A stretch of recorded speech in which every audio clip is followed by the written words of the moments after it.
may tanong ako. Kung babalik ka sa pagkabata, ano yung oras at panahon na tama mong babalikan? Na gusto mo palang balikan? Hindi ko na maalala yung taon, pero elementary ako noon. Madalas kami mag-swimming. Madalas kayo mag-swimming? Oo, kasi malapit lang sa amin eh. Lakad lang eh. Tapos yung lagi kami mag-jollibee. Okay. Ako Kasi naman, mura pa yun mura pa ka nung araw. Ako naman, yung lagi kami nagpapastol ng kalabaw sa probinsya. Tapos sasakay ka sa kalabaw. Yun, masayang moment para sa akin yun. Saka yung pag-inom-inom ng mga sabaw ng buko. Yun. Kasi free lang sa province yun. O ngayong matanda ka, hindi pala matanda.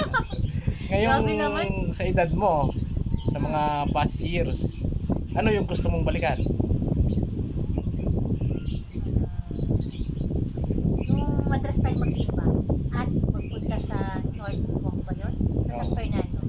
Dalawa pa lang ako ngayon. Ganun ba yun?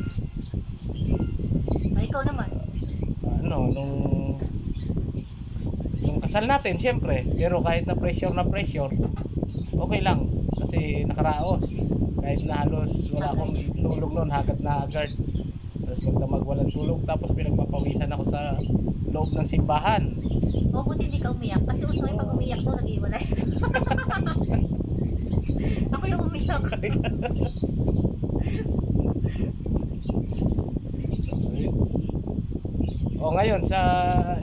Ngayon yung mismo. Ngayong lima na anak natin. Lima na. Nung nagpunta tayo sa ground, CDC ground. CDC. Na kumain. Picnic. Last year yun, no? Ay, hindi. Nung 2021. Oo, 2021. Ikaw? Sige. Happy ka ba sa buhay mo ngayon? Oo naman. Mabait ka. I'm a good boy, guys. Thank you guys. Suportahan niyo po yung video namin. Thank you. And peace. Sign of love. Thank you. God bless to all of us.